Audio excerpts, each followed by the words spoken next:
Digital forensic and incident response. So you are worried about security, so you put a lot of layers of defense on your system, but still anyway finally your system is broken, right? So you must accept that fact and be ready when that day happens. And so incident response is about reacting when the intrusion happens, and digital forensic is a part of the incident response process. And digital forensic is about trying to understand the intrusion.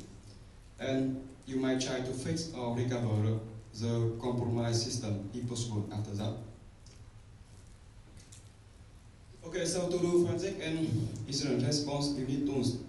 And the tools is about inspecting the compromised system to answer some questions after your system is exploited. So the question like when the intrusion happened, and what the attacker did after he entered your system, and who is the attacker, and you might want to know why he attacked you and your system. And the forensic tool is usually also used to collect information as evidence, which can be used in the court if you want to take the attacker to the court.